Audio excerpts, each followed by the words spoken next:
And welcome back, everyone, to Mizzou Hockey TV winter break version. So I kind of got to bring back some alum. My name's Luca Vitale alongside me, or rather on the opposite side of the screen, former Mizzou Hockey defenseman, number 57, Shaun Carrier. Shaun, how we doing?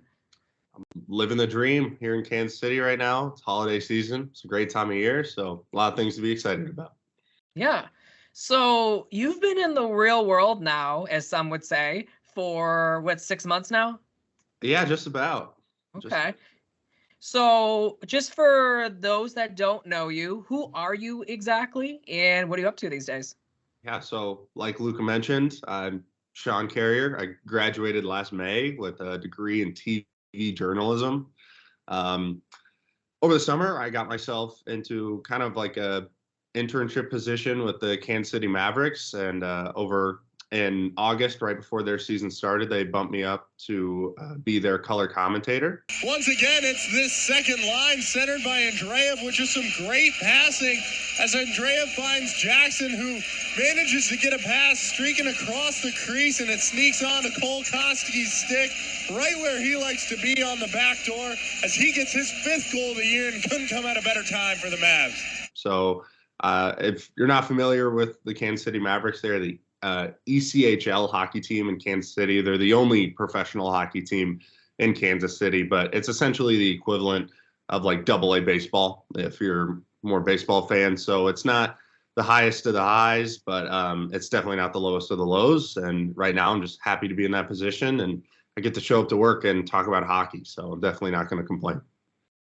Yeah, and you're also from Kansas City, so you get to stay home. The dream come true for a journalism major.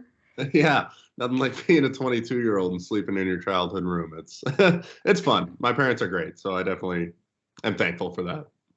So obviously you graduated last May, and you were a member of last year's Mizzou squad that reached the ACHA National Championships for the first time in program history. So that team was actually able to, for those that do not know, where it was able to capture 2 wins and finished as the 8th best team in D3. So, Shaun, you were part of that. You lived that awesome dream to go to Boston.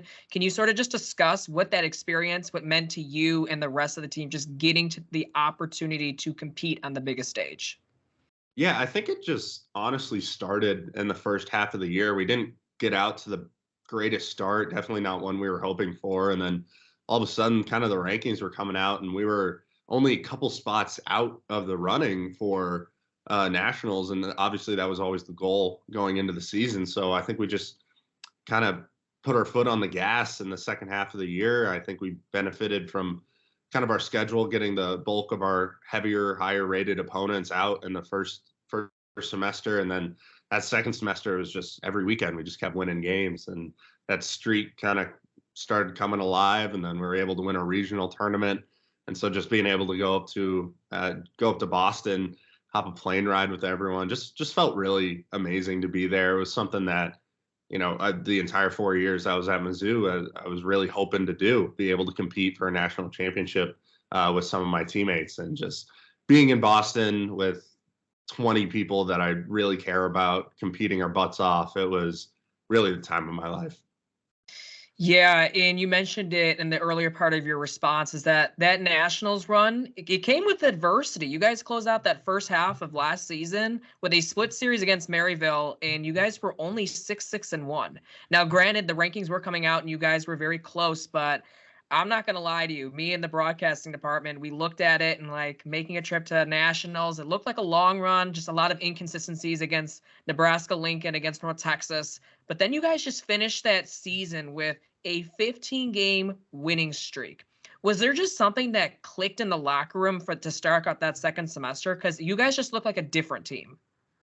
I think the buy-in just really skyrocketed, which is kind of strange to say. I think it really, if we hadn't split those series against Arkansas and Missouri State, we definitely would have been way further down in the rankings than we were. And we knew we were capable of, pulling off a run like that. But it wasn't happening for us in that first semester. Like you mentioned, that series against Nebraska, that was really tough. Those were 2 games we definitely felt like we should have won, that we were the better team in, but they just played us tight and they were able to get the win. And that was like a very deflating feeling a team that another macho opponent that we just weren't able to beat at home. And then just second semester, I think everyone just took that month off for winter break and just got really excited to play hockey again. Everyone was came back really wanting to step on the ice and get going and start playing the way we were capable of playing. And I think that's really just what happened. And, you know, once you win 2, then you can go and win 4. And then once you're at 4, you're thinking, hey, let's just keep it rolling. It became something that, you know, we didn't end up losing until we made it up till Boston. And it was just really fun to go on that streak. Yeah, you guys lost to Hope College, and obviously that's when you guys really saw, like, this is when we got to go up against tougher competition in the regular season. And that's what I've noticed this season, especially with this team, is going up against some of the tougher competition. We've seen Missouri State, Arkansas, WashU, even Maryville. And to sort of go off of that, to fast forward to this season, I do want to discuss your visit back to the Washington Park Ice Arena. And I think many people noticed you. It's kind of hard to miss you. I mean, compared to like everyone else that's there against Missouri State. Unfortunately, you were not there for the second game, but Jack Dobbs got ejected in that second game. Probably the most electrifying game that you unfortunately missed because, well, you kind of have a job. So, and he hyped up the crowd before departing that game due to the ejection. And we did ask him about hyping up the crowd at Coach's Corner that Saturday night and the reaction he got. And he mentioned you in his response. So let's take a look at that right here. You know, when you do something like that and you're getting off the ice, and I had to pay homage to a little Shaun Carrier last year, and I looked up and everyone seemed to be really happy. So I just, you know, gave him a little something to get a little more excited, and it worked. And coming off the ice, everyone was just congratulatory, and I'm glad we pulled out with a win to really complete the night. All right, so that's what Jack Dobbs had to say about his ejection and sort of hyping up the crowd. And Shaun, you were the lucky one getting mentioned in that crowd, and I had to sort of rewind my mind. I'm like, what is he exactly talking about? And I remembered you got tossed in that Illinois State game last year, and he sort of just wanted to pay a little tribute to you. So what was that moment like for you? I'm sorry the kid got hurt, and that's what I'll say about this situation. He ended up having to make a trip to the hospital with a broken collarbone based on how he tried to brace himself on the fall, and that I will forever feel bad for. It's never my intention to send a kid to the hospital when I'm playing a hockey game, but I will say he swung first. So he hit me, and that was just kind of the green light in my brain to just be like, all right, let's go. And, you know, I don't know why he thought taking a swing at the 6'8" kid would be a good idea, but he did. I was able to, you know, obviously match that intensity, throw a couple back, knock him down. And just as I was skating toward the penalty box, which I inevitably knew I was going to have to sit in, I was just like, it was senior night too. I was like looking up at the stands, a bunch of my friends, a bunch of my family were there. You know, there was 12 minutes left in the game. We were pretty handedly winning. So it wasn't like I'm putting my team at a detriment by really doing any of this. So, you know, I just tried to embrace the moment, tried to pump up the fans. Like I think Dobbs mentioned that I think they're pretty responsive to that sort of thing. Everyone seems pretty excited with it. So I don't want to say it's the highlight of my career there at Mizzou, but definitely didn't score a lot of goals. So it was a lot of fun, and I would do it again in a heartbeat. You know, I'm glad you mentioned it. You said it, so I'm just gonna repeat it. I have to admit, the 6'8" kid, and I don't know how tall this kid was. He definitely was not that tall compared to you. I'm not sure what went through his head exactly, but as soon as I saw it, I'm like, you do know you're taking on a 6'8" defenseman, right? Yeah, I mean, I don't know what went through his head either, but I mean, I'm not gonna sugarcoat anything. I was kind of being a jerk out onto the ice. I was pinning him on the wall way longer than the puck was in our feet for, but you know, it was one of those things where I was at the time I was the 7th defenseman on the bench, so they let me play a little bit more, obviously, because it was senior night, and I definitely appreciate the guys who let me do that. But I feel like I definitely settled into that role and just tried to play some steady defense when the team needed me. And that's really just kind of what I accepted that I had to be for us to be able to go on those runs towards the end of the year. And senior night, I got the extra ice time, I got the extra opportunity, and I definitely wanted to make that memory for myself and make that for the friends and family that came out to see me as well. So it was just really cool, and it was something I'll remember for a really long time. Yeah. And obviously, going into the season, one of the larger storylines was the roster turnover. And obviously, yourself is gone. Brett Martin departed. The Caston brothers departed. And Kyle Jahala was another one that departed from the program. So we, as the broadcasters, we had to really look at this roster and get to really know these freshmen. We didn't really know who Aaron Hemmer was and Andrew Knapp, a JT Baker, a Grant Bader. But when you were there, just sort of observing, sort of seeing what this team was like, what did you like about this new class of freshmen? Obviously, they're just really talented hockey players. Obviously, I'm not there in the day-to-day anymore, but getting a guy like Andrew Knapp, it just always seems like he's a threat to score from wherever. I know when we came back for the alumni game back in September, really before the season got going for these guys, he was just ripping shots from wherever and they were going in. So to see that level of talent on display is really cool, and I think it's going to be great for the program. And then Aaron Hemmer, I think he scored a really nice goal against Maryville when I was in town, and he has some nastiness to him too. It just seems like every time he's getting a chance, he's throwing a little extra cross check or a stick check at someone behind the play. And you definitely need that. You don't want to be the team that's getting pushed around. All these teams that they've played so far, if they bump into each other again at nationals or at regionals, they want to be saying, "Oh crap, we got to play Mizzou." Like they kicked our butt last time, not only on the score sheet, but I was physically exhausted on the bus ride home. So I think those two guys are just extremely talented. And then seeing the rest of the guys kind of fill out that lineup, it's really great because you can clearly see that they all care and they want to get better. And the biggest thing is kind of accepting that some of those guys who are sitting on the third or fourth line right now, their time's coming. And I always talk about Charlie Walker. He started on our fourth line last year on our team, and it was one of those things. He just had this wall, all these walls up around, and we were trying to get him to smile when he was playing because he was so serious about everything. And then all of a sudden, I'd go to check the scores after work of the Mizzou games that weekend. I see he gets back-to-back hat tricks.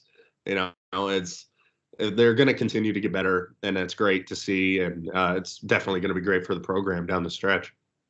Yeah, that Charlie Walker kid is pretty good, I got to admit.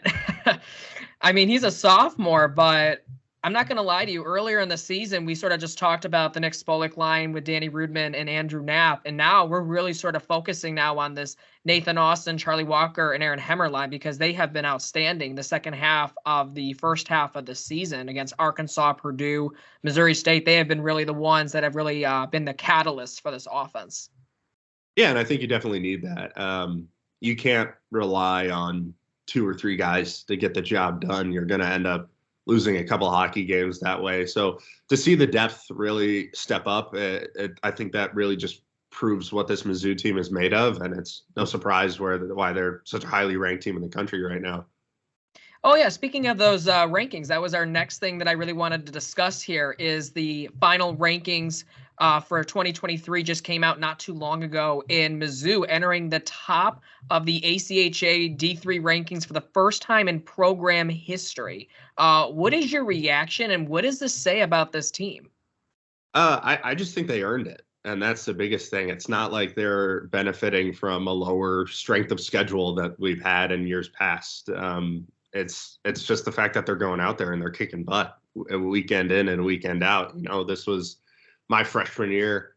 We've been playing in the same division since I was a freshman there, and it used to be we were hoping to split weekends and we were hoping to get to 500, or we were hoping to ascend a little bit with hopes of making regionals. And now that clearly the goal is so much higher than that and the standard is a lot higher than that. So to see them just ripping through their schedule the way they are this year, it's great to see it. It's awesome to just see Missouri as the number 5 team in the country. I mean, I know how hard everyone had to work to get up to 8th. So I know that they're putting that work in every Monday and Tuesday night at practice and every Friday and Saturday. You know, when I was back over the past couple weekends, I just went back into Columbia to hang out with some of the guys, and they were watching film after their Friday night game in preparation for Saturday. And that was awesome to see. Like, clearly everyone there they want to win a national championship, and being fifth in the country, that's awesome. But I'm sure for them, they probably have higher goals than that. They watch film nonstop. Like, this is a team that really takes pride in winning a national championship, like you said. And that's not to say past teams haven't. It's just, I feel like the culture has just changed to a certain extent that this is going to mean a lot for future teams in the near future. But I do want to talk about, unlike last season, right? You guys finished that first half 6-6-1. This Mizzou team is just firing on all cylinders right now, and they ended the 2023 season with just a bang. They beat Maryville 6-2 on a Sunday morning at 9:30 a.m. to extend its winning streak to 8 games, and right now they're 14-1-1 at the break. So as a former player yourself, how do you not exactly get complacent with a record like that and just start off strong when you're off a month in the second half of the season?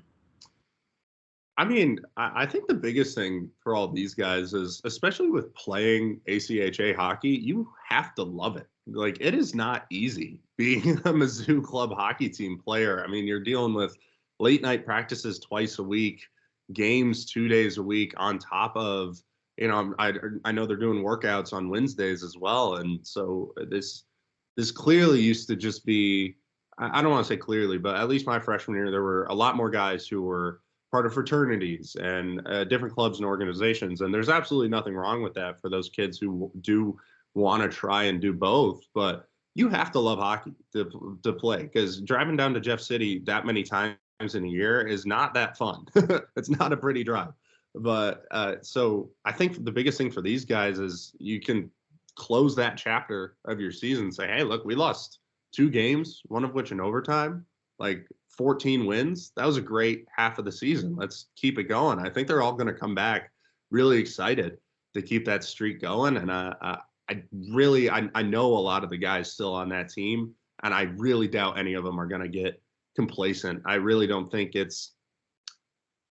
I think even if you were playing maybe a team that's further down on the rankings, this Mizzou team, if that's who they have on their schedule, I think the mentality is, all right, let's prove why we're so much further ahead than they are. You know, let's go win by however many goals we need to prove that we are where we deserve to be.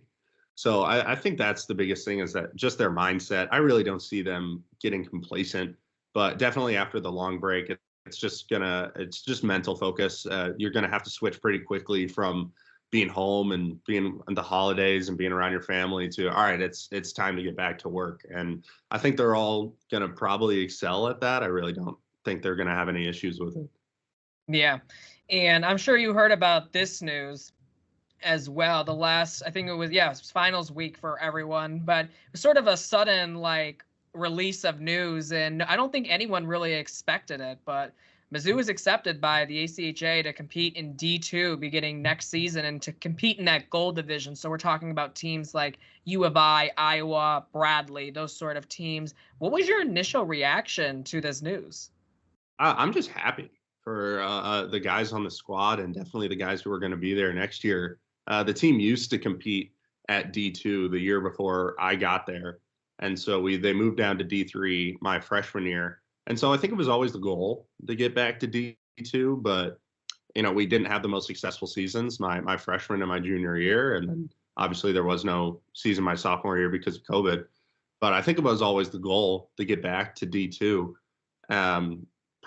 Probably just because, you know, scheduling and geographically, it makes a lot of sense the way the ACHA division kind of has us playing, where, you know, we used to have to make a trip down to Dallas every year. And, you know, we're making the 5-hour trip to Arkansas. You're making the 3-hour trip to Mo State. And not that, you know, the 5 and 3 are really that excessive long of trips, but, you know, Iowa, you know, a bunch of the schools that they're going to be playing in St. Louis, Illinois. I think it'll be great for those kind of interstate rivalries. I think it'll be great for just everyone on the team. And I mean, you've been around more than anyone this year besides the players. I mean, they've played a lot of D2 schools. They're and like you mentioned, they're 14-1 this past semester. So they're doing great. It's going to be great for the program. It's going to be great for all the guys playing in it. It's going to be great for kind of the hockey, just overall hockey in the state of Missouri at the collegiate level. So I think it's amazing news, and I couldn't be happier for the guys who are going to make that jump next year.